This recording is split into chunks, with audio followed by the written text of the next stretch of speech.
What's going on, people? Welcome to the Morning View. Welcome to the morning show where we talk everything Manchester United in the international break. Who's been saying what, who's been doing what, who's been playing well, making sure there's no injuries, all of that stuff. Because that's another thing about international duty. We're all very much sort of nervous until they get back to make sure they get back in one piece. Because this run-in that we've got where we're starting... Touch wood, everything, where we're starting to get players back for the last 10 games of the season, we need them to come back in one piece and come through the international break unscathed. So that is what it is in the international break. We've got a lot to talk about today. Maguire praises two of his favourite people on earth, and that is Gareth Southgate and Erik ten Hag. Ten Hag. Yes, exactly. Erik ten Hag. We're going to talk about what he said, the context of what he said. Obviously, we're going to talk about the SDL as well. Southgate Defence League, people. There's a lot of people. There's a lot of people getting involved in that sort of chat. I don't know. Also, I wanted to. There was some stuff about Bruno yesterday. Scored, assisted. People saying, "Oh yeah," but then some people were like, "Does this all the time on the national break? Don't care." The lead up to potentially Kobbie Mainoo's first England cap as well. We're going to talk about that, and United want Gomez as well. That was a story from sort of yesterday. Midfield shake-up. What is Ten Hag's midfield list? What is Ten Hag's shake-up in midfield? What is it going to look like? Who do INEOS want? Exactly. I'm hearing Sir Jim Ratcliffe, Sir Dave Brailsford are looking at transfer targets for the summer. The noises from INEOS. INEOS echoes. So all of that and everything else in between as well. So yes, let's get straight into it. Smash a like on the video. Subscribe to the channel if you are new. First super chat through the door, nice and early. And that comes from Kristen, who's been a member for 21 months as well. 21 months. Whoa. I think along with like Star Lord and the originals, I'm pretty sure that's got to be. It's up there. You know what we need? You know what we need when it comes to those sort of longer members, the 21 months, because I believe that the badge that they have now, I believe the badge they have, the gold badge, is the highest. Yes. And there needs to be some more. There needs to be something higher. So, Nessie's got one. So, Daniel Luciano's got one. Josh, Lieutenant General. New badges, higher tier badges. We need more colours. That's what we need. True. Simon, I'm not McGill, sure what's higher than gold, but we can Platinum. figure it out. Yeah, or that looks kind of silverish, isn't it? I don't know. Maybe Josh can do the special shiny thing on it, or I don't know. Yeah, exactly. We can have we can have something. We can zhuzh it up. Zhuzh it up, 100%. But Kristen says, morning all. Oh, I won't be able to watch the show today. No, it's all right, Chris. So he's seeing none of this. I've smashed a like now and watch it later. For my loyalty as a member, I think I should be a mod. Wow. I tell you what, he's right, though. Yeah. He's right. Kristen's been there. I met Kristen in real life as well at the 100K party. What a guy. There you go. It's in the picture right there, Flex, on the screen. Yeah. Oh, yeah. Yeah, there you go. Where is his... Did he put that... Oh, no, I can just click on him here, can't I? There you go. Add as moderator. There you go. Your wish has been granted, Kristen, because that is unrivaled loyalty. There you 100%. Go. Exactly. Dino with Super Chat says, Southgate can already see Owen losing his cool. Why would Owen lose his cool over someone who's not going to come to this club? I'm a very calm person. I'm a very calm person when it comes to the England manager. I can hold my cool. Not a problem. It's fine. Well, we'll get into it, but it's fine. Yes. Right, what did Harry Maguire say? What's going Harry on? Maguire. Why is he praising people? He's been speaking. How dare he be positive and praise people? To the Times. He's been speaking to the Times, to Henry Winter. And he was asked, first of all, if he wants Gareth Southgate to remain as the England manager after the Euros and into the next World Cup, which, of course, is in North America. He said, yes, definitely. What he's done from when he first took over this job to where we are at now, we've taken huge strides. And I thought, of course you do, Harry, because as long as Gareth Southgate's in charge, you're going to be picked. So, of course, you want him to stay as the England manager.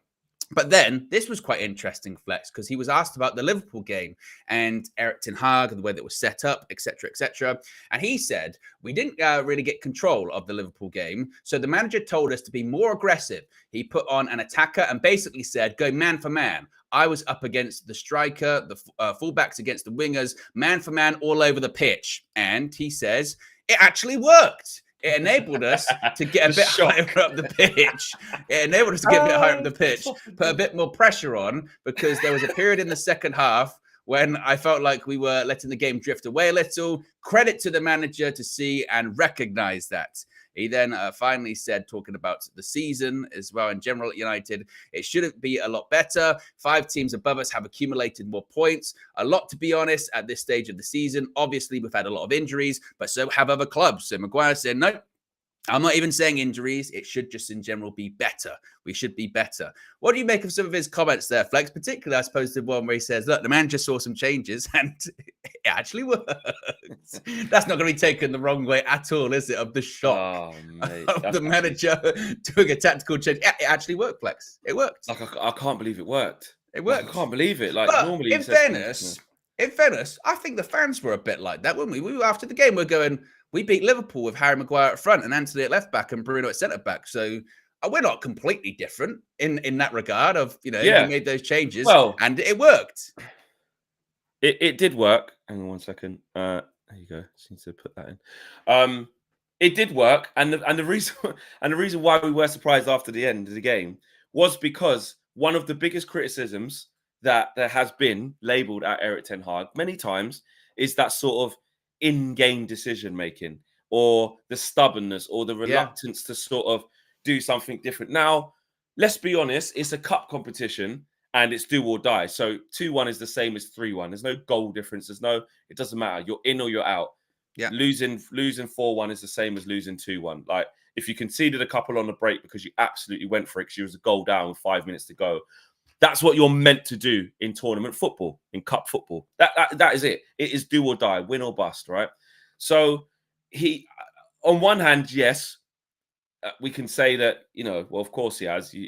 If we would have sat back with just leaving everything the same and just went out on a whimper with Liverpool just passing us to death with nothing, I guarantee you the biggest criticism and the biggest sort of anger coming would be, and we didn't even change anything. They were just stroking it around the back. Not, any team on their last legs, in the last few minutes is going for it. And Erik ten Hag changed things from quite early. He did it in the second half of normal time, sort of the last 10 minutes, to change things. I think he brought on Antony in that moment. Who else did he bring on? Eriksen, because Eriksen nearly won us the game. Set up Rashford. Rashford, yeah. Yeah, so he was going for it. Yeah. And then when it got to, what was really good about it was when it got to extra time, not only did he change things like tactically, but also he managed the load of the players who were going to be knackered, and left the ones on who we thought could really go for it. Rasmus Højlund has to come off. Wan-Bissaka got to come off. Garnacho, he's like, I know the kid can do it. It's a big art, Antony, I know the kid is going to be able to play left back for me. He don't want to, but I'm going to believe in him to do it. So Harry Maguire's right, and the fact that he said let's go man for man all over the pitch, he's enlightening us to a little bit more. And it is a bit funny when he says it actually works. Just the terminology of it. And it'll get overanalyzed to death, won't you? When you go, it's not even that big of a deal, to be honest with you. But this is what I tell you. What I did really enjoy going back to Sunday. I really enjoyed later on in the evening, way after the game was finished, and actually Monday. When you go on like Twitter the day after and you see tweets from like 19 hours ago or 18 hours ago, and they were very clearly during the match. And it's funny, isn't it? The roller coaster of emotions a fan goes on, because there were tweets that they're still out there now that were like obliterating Erik ten Hag for his substitutions or in-game management, like really, really like cussing him out. And then they worked. And I remember at the time thinking to myself, like, that's really weird, like that sort of criticism during the game. So for instance, like he brought on Antony and he brought on Maguire and he brought on Eriksen, and people got angry that he was bringing them on. And you sort of go, well, they're on the bet. Like, who else is he going to bring on? He brought on Ahmad eventually as well, won the game. But like the sort of, that isn't when you're in the territory of he cannot win, because if he doesn't make subs, it's why is he not making subs? If he does make subs, it's these subs are shit. So what's he supposed to do in that regard? And they worked as well for all of the sort of, why is he bringing on this guy? Well, Anthony scored. Or why is he bringing on Ahmad? Ahmad won the game. Or why is he bringing on Harry Maguire? Harry Maguire did a good job going up front. It's like, as Harry Maguire said, it worked. It worked. So I did, not that will change that reaction in the future, because I'm sure when we play Brentford, if we do the same thing, if we're drawing or if we're losing and he brings on an Anthony, I'm sure the reaction again will be, well, what's he going to do? What's he going to do? Like, well, last time it worked out, so we'll have to wait and see. So I did find that quite curious. And I remember watching also Flex. And this was before Erik ten Hag came to United. When everyone, when you're getting a new manager or a new player and you go searching out all like interviews about this player or interviews that this manager has done or what have you. And I remember it was I don't even know if it still exists, but like Steve McLaren and his son had a podcast. And it was and it was like this sort of managerial podcast or sports performance podcast, whatever it was called. And he was talking about Erik ten Hag. And he said this story when he was the manager of FC Twente and Ten Hag was his assistant. And he was sort of going like, well, I was on the touchline and Eric used to sort of tell me what to do. And I used to go, yeah. And he said, one game we were playing this team and Eric said to me, we should go man for man all over the pitch. And I went, really? Man for man all over the pitch? And we did it and we won. And then that sort of stayed with me. And lo and behold, all these years later, I mean, when was that? That must have been like, what? That was after he got sacked from the England manager. So it's like 2008, 2009, something like that, around that period of time. And all these years later, still works, Flex. Go man for man all over the pitch. Win you the game in the FA Cup, knock out Liverpool. And they say football changes too much. Very interesting. Yeah, no, it's true, man. It's when you see the journey that he's on, it's we forget, like, he's a coach that's like, well, like, before he'd come in, and this is what KG kind of touches on about how the narrative shifts. Like, all of a sudden now he's rubbish because he's come to the Premier League, Erik ten Hag.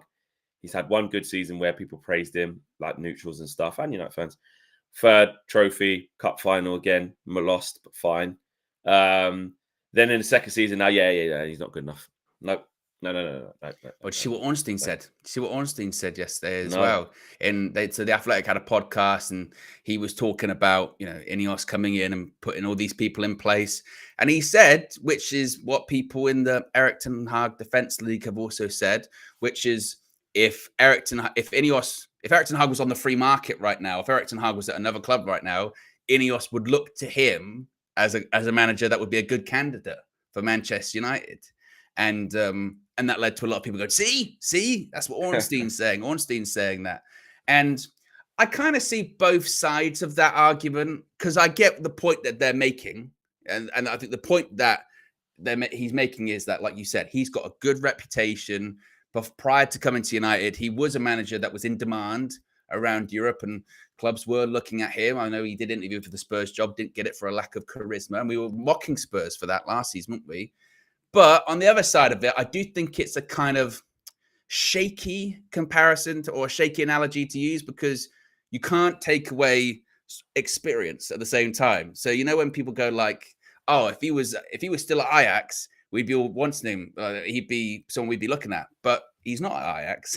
He's at Man United. No, he's here.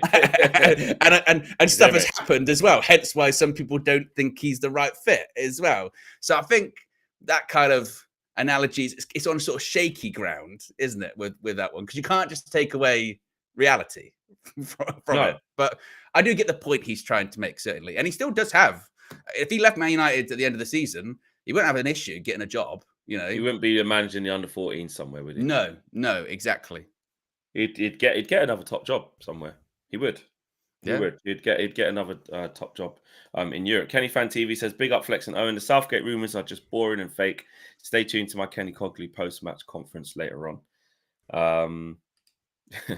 The rumours are... Harry Maguire did have some stuff to say about Gareth Southgate, praising him. But we're not going to go... Yeah, he wants him to stay. Doesn't want him to come to Man United. That should be the headline. Well, no. Maguire doesn't want Southgate at United. Yeah, exactly. I mean, you could spin it like that, but that's just rude. He wants him to stay. I mean, we won't go too much into it. We have got the Trinity later on. Yeah, I want to talk about on the Trinity. Yeah, me too. Things you want to talk about. Get off your chest. Yeah. KG, same. It's the Trinity. We've all got things we want to get off our Yeah. chest. So Yeah. today, 6 p.m. Be there. Yeah. Because I think some people's behavior this week has been it's been out of character. It's been out of character, some people's Yeah. behavior. Me But too. I that's what the agree. Trinity is about. We've got to discuss it. I So, agree. I agree. I think you some know, behaviors have been, a bit too much. Frankly, ridiculous. I've had some phone calls this week as well that I want to address. And it's good to do it when we're all together. So later on, yeah, that's exactly what we'll do. yeah, we will, because I think our safe space and open air sort of views on things in the Trinity is the place to do that, because Is absolutely. this week I tell you what, there's been some eyebrow raises. You learn a lot. You learn a You lot do. about people. You do. You You learn do. a lot about people. So Absolutely. be there at the Trinity, 6 Mhm. p.m. today on United View. Presented by Dango. Presented by Dango. The Trinity, presented by Dango. One day Dango's going to see like all our videos and think, why are they doing that? I was thinking of like trying to find a way to get him to do a thing where it was like, this is the Trinity. What's your name, mate? What's your name? I'm Dango, and this is the Trinity. Something like that. Wait there. Could we make it happen? Can make it happen. Who's he playing at now? Port Vale, isn't it? It's Port Vale. Port Vale. Dango. Yeah. This is the Trinity. Yeah, I'm Dango, or I'm Dango. This is the Trinity. Dango. What a guy. What a guy. And whenever we set up to do that every week as well, like we're getting in, getting ready, and you can hear in the background before he even comes in and sits down in his chair. Yeah, KG going, I'm off to do the Trinity with Dango. And he sits down. He can't hear anything as well, by the way. He hasn't got his headphones plugged in at that point. He's just going around the house. He's telling people, don't interrupt. Why I'm doing the Trinity with Dango. Jay Rose says, a tactically naive manager who picks favourites over form players. Sound familiar? No way Southgate happens unless a Jim wants to lose the fans straight away. It's funny, all these types of things, isn't it? Because if you imagine he did get Southgate, fucking hell, that'd be mental. The midfield, Yeah. Manchester United's midfield. There was a story yesterday morning, actually, but some people have reacted off the back of it. Some people haven't, but we didn't. So we thought actually it's a good time to speak about our midfield. Obviously, everything that's going on with Cobby, Mason Mount's coming back into the fray now. I saw Carl Anka do a piece actually in the Athletic, just sort of saying, where does Mount even fit in?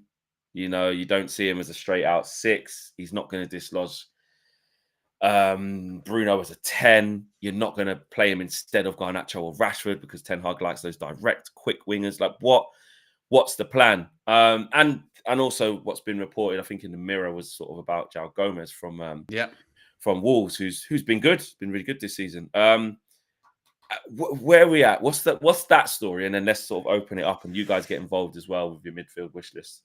Yeah, so this is story, as you mentioned, goes from the Mirror from David McDonald, saying that Manchester United are weighing up a move for Wolves midfielder João Gomez, who could actually make his Brazil debut against England this weekend as well. So you can see a pair of debuts, Cobby for England and João Gomez for Brazil as well.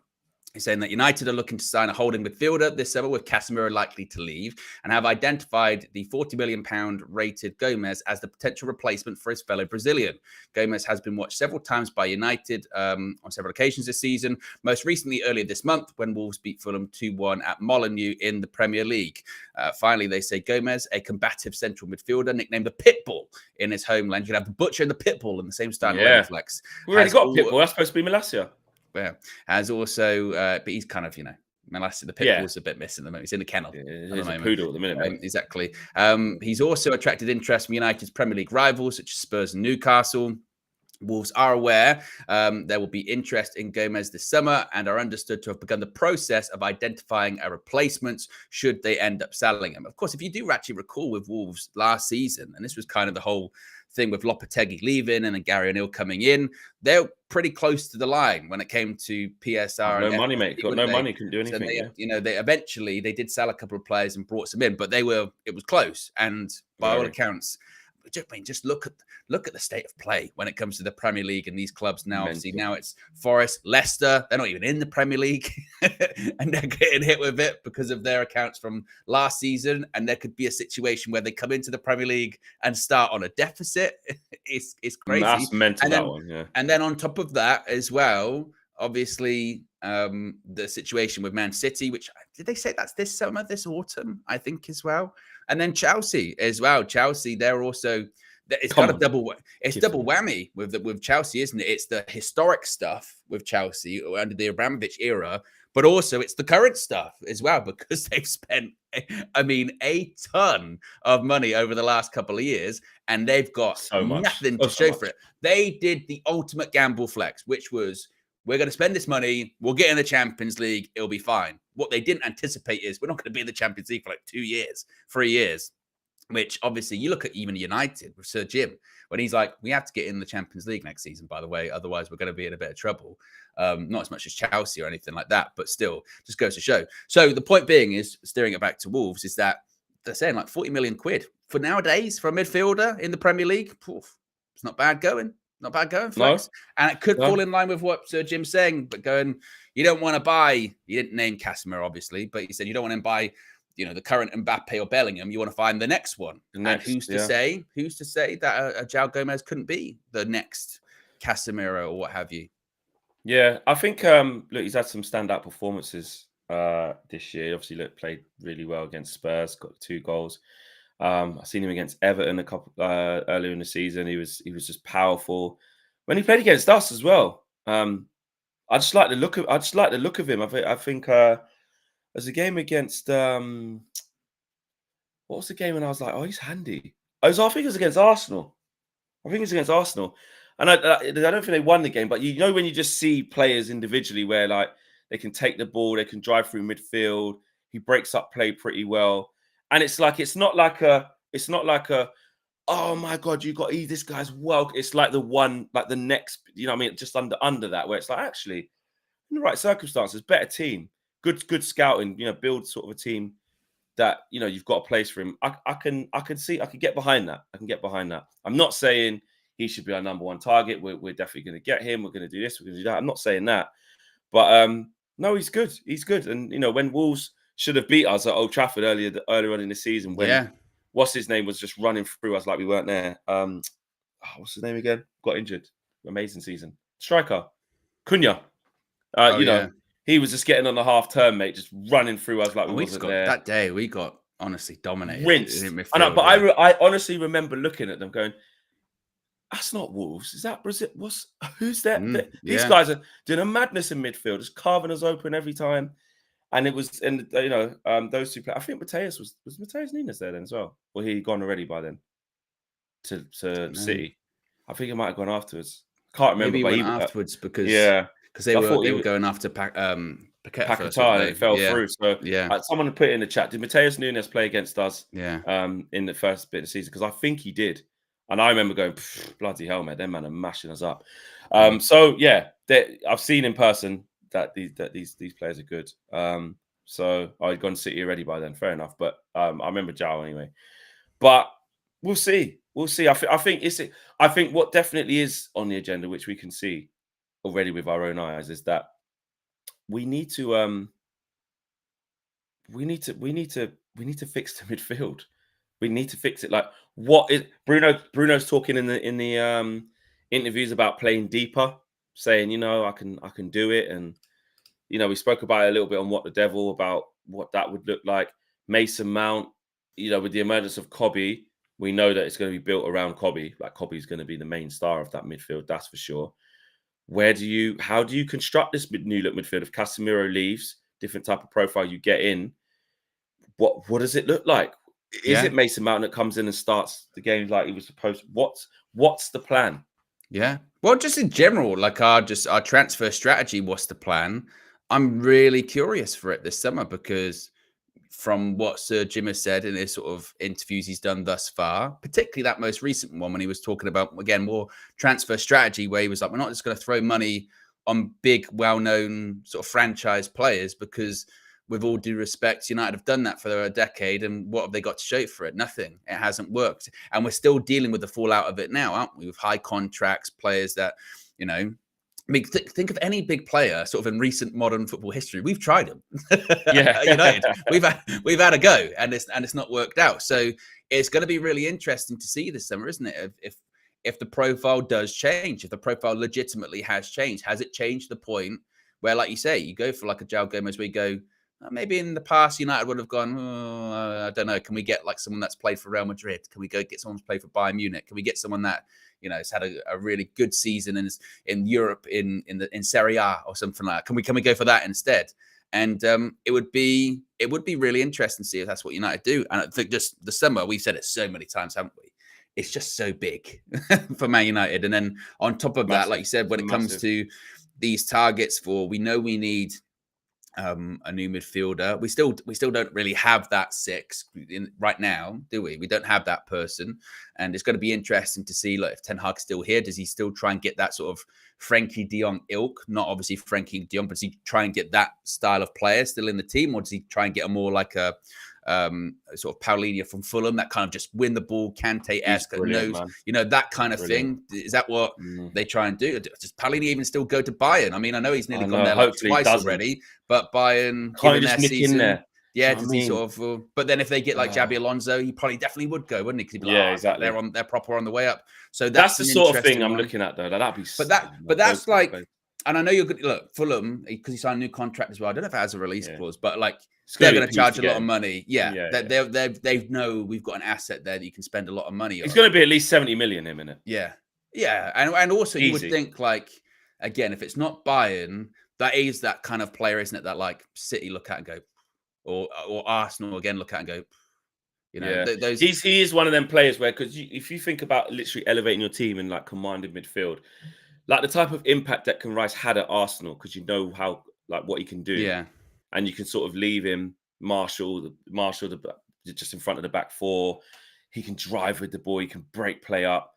Like, he can do a bit of everything. But look, he's prime now. He's 28 years old. Yeah, he'll be 20. So 29. So really, João Gomez would fit the mold more of exactly. what Man United are so trying to you know, that might have been someone that United would have tried to get in the past, spend like legitimately sort of 80 million on that kind of range, a lot of money. And maybe they have this sort of look at it and they go, no, it's too old for us. They need to be like 23, 24, needs to be in that kind of category as well. Completely off topic and unrelated. And it's not even Man United stuff. But I just saw Fabrizio Romano said that Real Madrid are monitoring Trent Alexander-Arnold's contract situation at Liverpool. Good. Very interesting. Let them monitor on, because when Klopp leaves, I want them to fall like a pack of cards. Van Dijk already said, don't know, mate, gonna have to wait and see. Mido, I was on TalkSport yesterday. He's called into TalkSport saying, the deal for Salah to Saudi, mate, it's done. Obviously, he's Egyptian. He's got sources. He says it's done. He said it's going to happen. They're all going to fall like that was going to happen anyway, though. That was going to happen anyway because of what happened last summer when it was like they offered like 200 million. They were like, no. Yeah. And for Liverpool, it makes sense to sell him. If they still get 120 million for 31-year-old, great. Do you know what I mean? He's done everything there is to do it. But Liverpool. It's over. Though, it's over. With him, like, and maybe I might be massively wrong with this, but you don't replace him. You can't. Even this season, no, you can't. When I was doing the sort of prep for the match view and I was putting together some of the stats graphics and what have you, I forgot, like, again, he's still this season's got like over 20 goals all comps. I think he's got the most assists. In a row he's done it. For like for 20 goal plus, I think it's 7 seasons in a row. That's crazy. Mental. And it is that kind of territory of like, okay, you can get a lot of money for him, but you don't replace him that. Like, you can't, you won't. But you know, you won't, but there does have to be a point of everything comes to an end. He's been there so long and he's won everything and he's a legend, you know, complete legend. And it's like they're going through a rebuild. They have to accept the transition. You're going to lose Klopp. The same way how they use the Coutinho money. I know 110 million these days ain't what it was when Coutinho left and when they got even then, like, Coutinho wasn't as important as salaries to them. No, of course not. Everything. But they have and we can say from a Man United point of view, if you have a summer when you've got like one big exit and that turns into a couple of big exits, like sometimes it's too much. It's too much, you know. But whenever he hasn't played, player goes. They find a way. They do find a way. That's why they're still in the title race. Under Jurgen Klopp, they do. Under Jurgen Klopp, they do. I mean, I hope Flex. Listen, I really hope. I'm saying I hope they have the same. I hope they have the same. Yeah, but then I don't know if they will.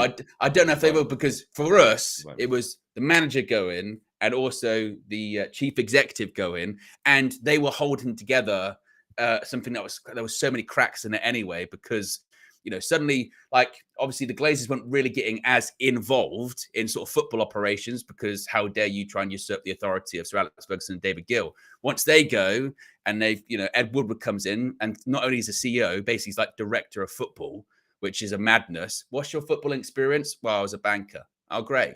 That really worked out well for us, didn't it? And then you've got the Glazers making even more decisions. It's just a mess. Whereas, would that happen at Liverpool this time around? Look, I hope so. I really, really hope so. Yeah, I hope it does. I just don't. You look at the squad that actually Ten Hag that Klopp's leaving as well.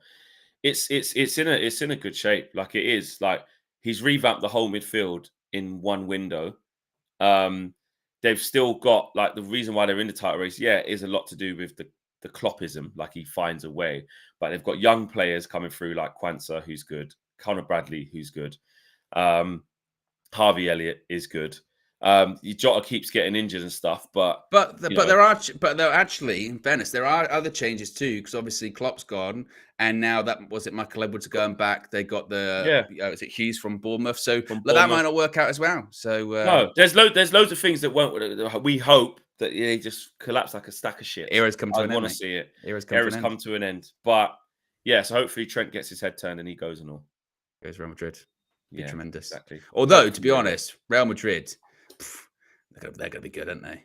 Yeah, they're starting to do. They're going to go back to being the Galacticos, which is they haven't been it for too long now. So yeah, Mbappe, Vidi. I'm seeing some stuff on my timeline. Yeah, with João Gomez versus Sweden. Him and Bruno in midfield. Sorry, not João Gomez, João Neves. He came on.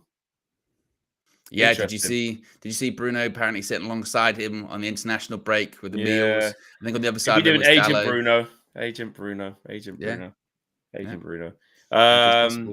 Everything's possible. Ibrahim, thank you for the contribution. I want to talk about another midfielder actually called Scott McTominay, because there's a piece in Manchester Evening News that's basically saying that the Scottish manager, John Carver, has basically said that Eric Ten Hag should be thankful to Scott. Is he assistant manager? Helping him. Is Steve Clark the manager?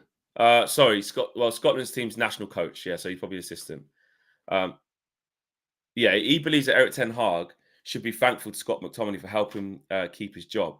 And he said this when asked if McTominay's performances for Scotland were influenced for Scotland has influenced his play at Man United. Yeah, the assistant coach said very much so. He said Carver recalled the match against Spain where McTominay competed and excelled against Rodri. This experience gave McTominay the confidence to compete at the highest level, and has benefited both him and the team. Carver expressed his delight for McTominay is now playing regularly, which wasn't the case before the European campaign. Here's what he said. He goes, I'll use McTominay as an example. He was struggling to get into Man United team. He came to us and was outstanding, scoring goals in a slightly different role, more offensive, and getting in the box. He's gone back and fought his way into that Man United team, and now the manager is delighted. He's got him in the team, and there were a few games where he saved his job, I think. He is an example of a player who's gone away to his club, worked extremely hard, and he can fit into the system we want to play. I think he can get better. So obviously, listen, he's won Scottish Player of the Year. He's been amazing for Scotland with what they've done for qualifying for the Euros. He's been brilliant. He's got better for Man United, and it's not easy getting into a Man United team with the history, tradition of what goes on behind the scenes. It's one of the biggest clubs in the world. Scott has actually fought for his place and done extremely well in difficult circumstances. He can improve, and I like to think he wants to improve for the national team, blah, blah, blah. But McTominay walked into Scotland with confidence. He's a great lad, and your typical Man United player. He's got the personality to play for Man United. That's why you're there. He goes on to say, you see a different, more offensive role we give him with less restriction on getting forward. Scott has thrived on that. And it's not just pressure at Man United, it's all around the world. You have to be able to cope with that. He has a presence. He has this little swagger. At the very top clubs, you need that because he has to play under pressure every single week. So my question is, what is our thoughts on what McTominay's done this year? Is it, yeah, fine, lovely, great. Well, when West Ham come knocking in the summer, 25 million, please, bye. Or is there because some people are like, I'll tell you what, just having a player in your squad who's happy to just come on, affect the game a little bit later on, gets it, all the managers do pick Scott or find a way. Even Eric, he hasn't wanted to. Let's not mix this up here. Last year, he hardly played because it was Eriksen, Casemiro, Bruno, because he knows what he wants. He broke up the McTominay partnership with Fred. But is it fair to say that Scott McTominay has helped save Eric Ten Hag's job this year? First of all, when it comes to John Carver, okay, I recall I can never take anything he says seriously ever again, because when was this? 2015, 2014, 2015, around that period of time, he was the Newcastle manager. And he was awful. He was so bad. He was like caretaker interim manager. They stayed up last day of the season, and he was like in press conferences. He was in press conferences being like, "I'm like one of the best coaches in England. I'm one of the best coaches in the world. I think I'm amazing." And like he just wasn't. And go back and listen to some of his press conferences. It's insane. Park that to one side. That's all I can ever think about. One side though. One side. Sounds a bit honestly, Flex, you should have seen. Matt, imagine you're the caretaker manager in Newcastle, and you're losing football matches over and over again. You go, I'm like one of the best managers in the world. Owen, he kept them up. He's just undoing his achievement. He kept team in the Premier League. Mate. What? Owen, when it comes to McTominay, look, I remember when he started at the weekend, and the reaction was. I get like those substitutes I was talking about earlier on. Why is he starting McTominay? He's this, he's that, he's rubbish. He scored in the first 10 minutes, mate. That's why he started. And nearly scored again. Should have scored again. He should have got a hat-trick that weekend, legitimately. Rashford pulled one back, hit it straight at the keeper. Second half, Rashford played McTominay in again. He slid it went past the post. So he could have had a hat-trick with the chance he gets. And I was saying during the match view, after that first goal, I said that's why he plays, because those other players that could play that maybe were on the bench, they're not arriving at that point of the box. So they're not following the ball in like Scott McTominay does. Whatever it may be with him, he does have this sixth sense or this ability to get into the box, time runs properly, get on the end of crosses and score goals. And in a team this season that has struggled to score goals, yeah, he's been like gold dust because of it. Not the wrestler. Gold dust is in, very important. And, so has he saved Eric Ten Hag's job? He's been part of it. Mate. We're 2-0 down against Brentford at home. I mean, Eric Ten Hag certainly is indebted to him because he's won games. The reason I say he saved his job, because I don't think there at any point Eric Ten Hag was going to lose his job with this season. I think, again, the context is important to that because we were going through the whole INEOS stuff anyway. And I think even now, it's just a case of, at the end of the season, isn't it, Eric Ten Hag? There'll be a decision made whether he stays or goes. So I think you could certainly say at the end of the season, if we qualify for the top four by, let's say, 1 point, you could look at that Brentford game and go, "Oh, we're going to lose that game." And he came on, he scored those 2 goals. That saved him his job. You could also then look at lots of other games, which you could say about Kobe Mainoo, because he scored the winning goal against, Wolves. Saved Eric Ten Hag's job. So I don't know specifically. They all count. They all count towards the same outcome. Exactly. But no doubt about it, with McTominay, he has come up in massively clutch moments, desperation moments.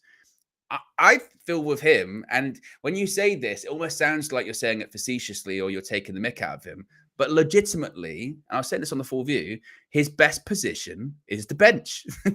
and like when you say that, usually you say it as an insult. Oh, his best position is left back in the changing room, blah, blah, blah. But look, that's his best position. His best position is on the bench, coming on 70th minute, 75 minute, affecting the game. Well, seeing if he can get goals. And on top of that, as well. And I think we get this focus, don't we, with players, where it's like, we all know Scott McTominay, he ain't good enough to be a Manchester United starter every single game of the season. You're going to beat the biggest and best teams every single week. McTominay, that's not his ability. He's not great on the ball as well. His sort of technical ability is not great. He's a good athlete. He can score goals. I don't think anyone would dispute that. Like, I think very few people would be like, I want Scott McTominay to be starting every single game. But what you do need in a squad, you need a squad of 25 players, more with the under 21s that you can bring in. You need people that are comfortable in their role. You need people that are happy to be on the bench or happy to contribute in certain games. And you need people that you can bring on and can change the game. So I think in the summer, look, if an offer came in and it's like McTominay, 40 to 50 million, very difficult to turn down, isn't it? Because it's an academy player, FFP pure profit. But if you're Erik ten Hag, one thing you do know about McTominay is you can trust him. And you can trust him. He's always fought for the manager. He scored big goals. And it seems like he's relatively comfortable of the spot that he's in the squad. So if we don't sell him, I don't put it this way. I'm not going to be furious if the summer goes and we're like, McTominay's still at the club. No way. I think, me personally, I think every squad needs someone like Scott McTominay. I'm not afraid to. I don't care about getting cooked or this is the problem with this club, this, that, and the other. And I think what we're probably understating is the fact that we finally found a manager who's found the right role for him. Because realistically, let's be honest, the previous two managers, fair play that Jose's brought him through, so you can see the qualities. He's such a Jose player, absolutely. Like that is a Jose player if ever we've seen one. But there's a reason why, and we don't like to think about this. And again, park the whole the standards, and he's not technical, he can't play a full part. I get that. But the reason why he's in the squad and has an impact is because he understands those fundamentals of working hard, knowing your role, knowing your position. And I think that Erik ten Hag came straight in. What did he do? He broke up that midfield pivot of McTominay and Fred. Because like you said, Owen, the role for him is not starting every single week in a two-man pivot in midfield. Deeper, playmaking, setting up the play, dictating the pace of the game, and building up through Scott McTominay. No, that's not what he's good at. So Erik ten Hag came straight away and said, McTominay and Fred, you're on the bench. You're on the bench, and I'm going to use you guys as and when is needed, because I'm going to go with Casemiro, Eriksen, and Bruno. They're better. And we were better for it. There were games where Fred had to come in, and you used Fred to his strengths, getting about the pitch, being ugly. Against Spurs, he was really good, last year. Other performances where, the big games at home, he was in there running around, buzzing up against Barcelona, where he was good. You bring Fred in the right times. Bring McTominay in the right times. This year, even more so. Not only has he brought him in at the right times, but the way he plays him further up the pitch. And it is a bit of that knock-on effect from Scotland, because when he did get back from scoring them 2 goals against Spain, I remember he came back off that international break and scored, I think that was the Brentford one. Was it that one? Or was it Sheffield United?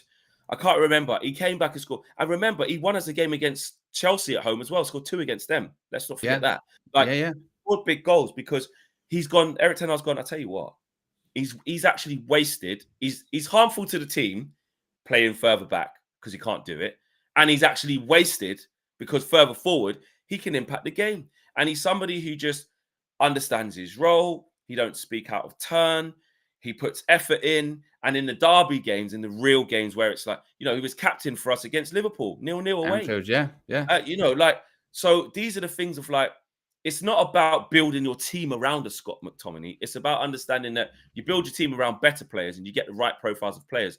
But you need players, whether it's Arsenal and they're going for the league, and you need someone like Tomiyasu who's just going to be in there, going to be able to fill in, or be able to be, someone like Jorginho can come in or understand his role. I know Mohamed Elneny's a bit further back than that, but doesn't really play. But you need characters. You need people in there who aren't going to be the star guy. Like you said, Owen, a squad of 24, whereby and let's not downplay what he's actually impacting the games. He's one of our top scorers. If we had a fully fit squad, he wouldn't have started at the weekend against Liverpool, and that's where I think people get kind of a bit lost with McTominay, because they'll go, he's not good enough. But that's not the optimum situation. He would have been on the bench, and he would have been as extra time approached, or as we were 2-1 down the second half, he would have been a player that Ten Hag brought on. And whilst he did start, he got a goal and an assist, and could have got 2 more goals, because, as you say, Flex, what we have said this season is he can score goals. I still find it baffling that when he doesn't start, when he doesn't start games and he gets brought on the pitch, people still complain that he gets brought on, and I'm like, and then he comes on and he wins the game. Yeah, but we shouldn't be relying on Scott McTominay. Yeah, and it is one of those ones where we should, because that's his job. I think it's be careful what you wish for when it comes to McTominay, because as much as people slate him, he's not good enough, standards on the floor, blah, blah, blah. If he were to go and we're missing that person that you can bring on and can score goals, then what happens? Things get worse. So you know what, Owen? So that's why I would say, like, again, be careful what you wish, because I think we get so focused, don't we, on having a squad of 25 world-class players, and we kind of overuse the best-in-class thing, don't we? But you look at some of Sir Alex Ferguson's greatest squads, there were players in there that were almost like mid-table players on the periphery, but you need them. Like, you need. That's how you build a squad. That's how it works. And the goals he's scored, right? I'm just going through them. I know it's like 7 in the league, yeah. Mate, they're really important goals, bro. Like, he's won. Let's look at some of the points. He's won us 3 points against Villa. He's won us 3 points against Chelsea. That's 6 points. He's won us the game single-handed against Brentford. So that's 9 points. We've got 9 extra points because the other goals, he got it back to 3-1, didn't he, against Wolves, to put us back in the driving seat. Then we nearly fucked it up, but it was him. Sheffield United, he scored the first goal. But really, in terms of the points he's actually won, 9 points. Where would we be if we were 9 points worse off in the league? Let me look. Because if you just want to measure impact, we are 47. So we would be at like, what, 38 points? That would put us just above Chelsea, mid-table. Ten Hag be out. And also, again, it must be, and again, it must be stressed when it comes to all of this, is that the reason in some of those games he was brought on, so he's not like the starting player anyway. And in those games in which he did start, why? Because we've had so many injuries that he's been one of the only people that's been available at the same time too. So again, there's like this weird focus on, why is he always starting? Well, there are mitigating circumstances why he's starting games. As I mentioned, if Casemiro's fit against Liverpool at the weekend, then he doesn't play. He's on the bench that game. Exactly. And yet he does play. He does score a goal. He does get an assist. And he's still calling for his head. And Zama says, how many points have we lost with him starting the midfield? Ryan says, I'm sorry, but this is a terrible take, and I rarely say that to you guys. McTominay is not a Manchester United level player. Unless he scores, he offers nothing, but he scores.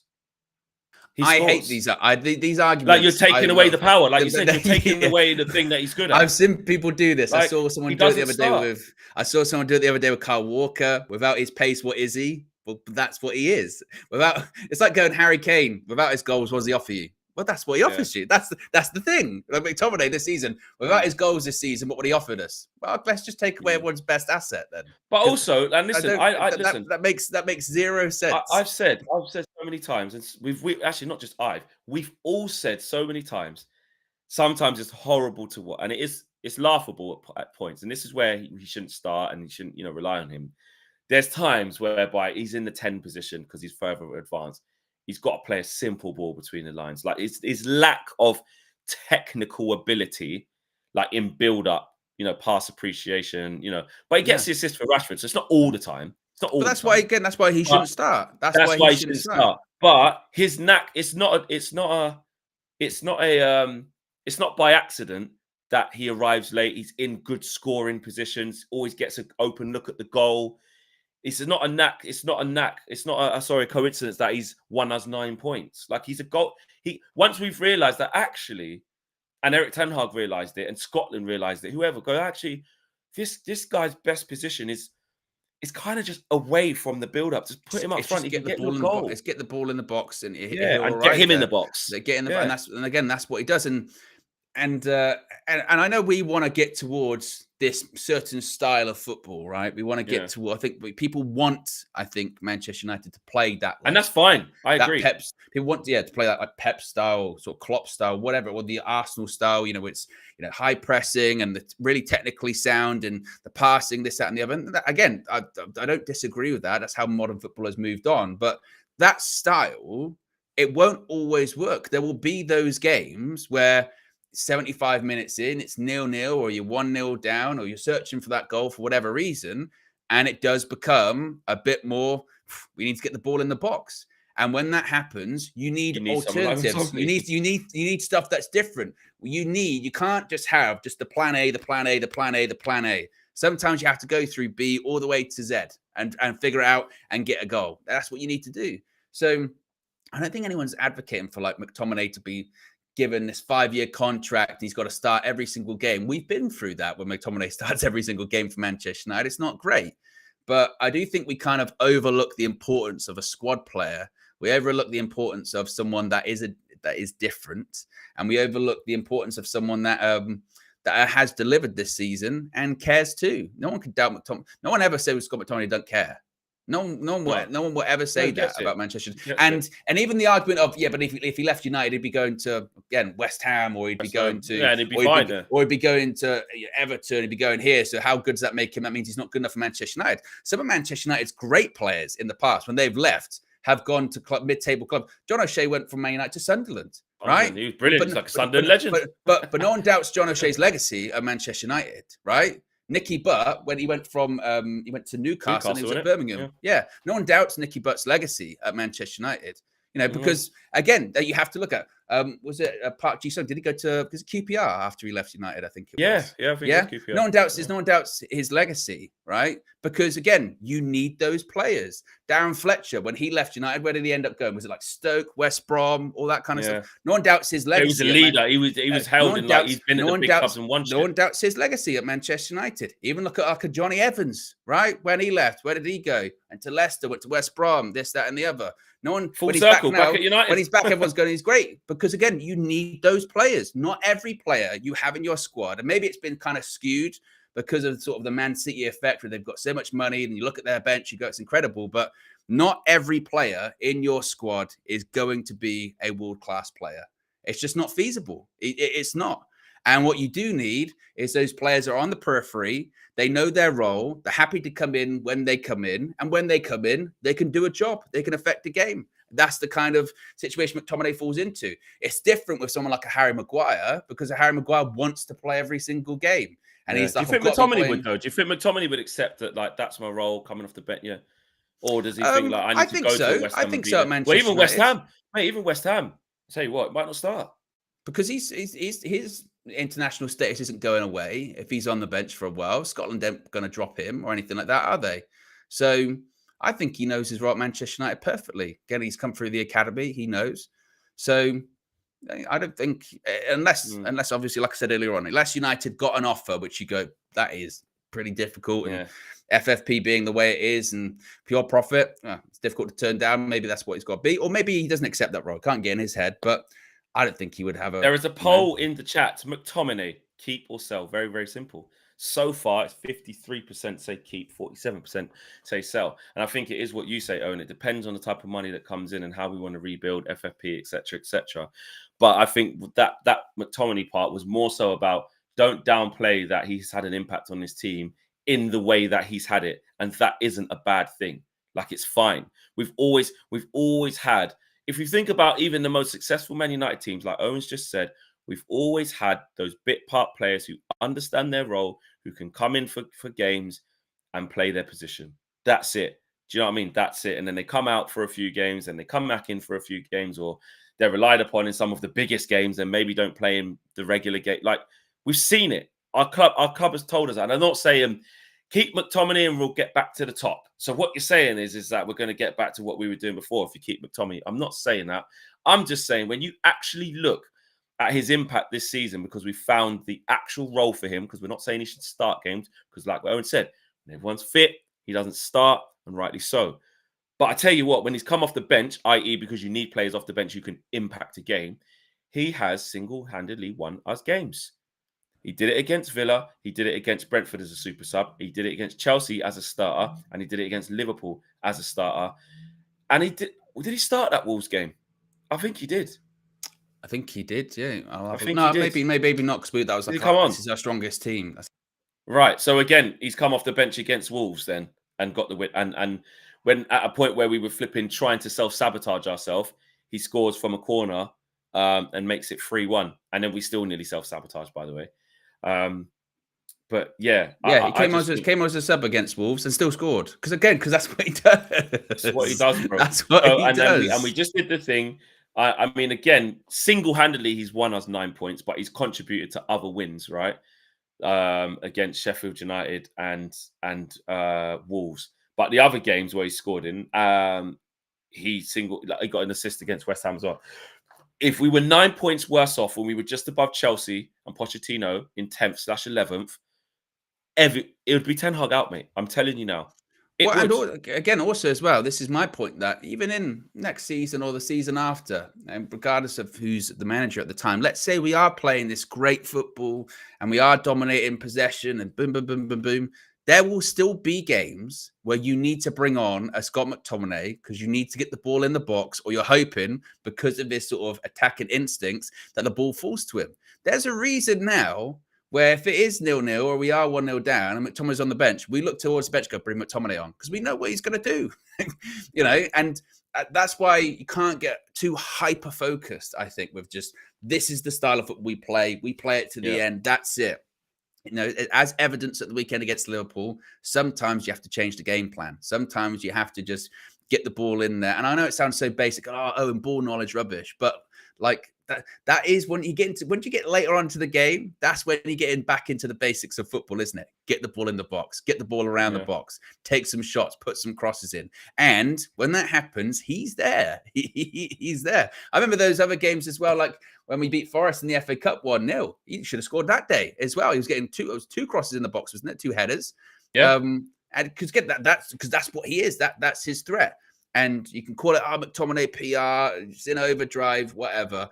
I just know in my lifetime, I've seen many a Manchester United squads with many peripheral players that, like I said, when they leave, they go to mid-table Premier League clubs because that's what they are. They're mid-table players. But that's why it's called a squad game, because they might not play that much, but you need them. You need them, and you have to.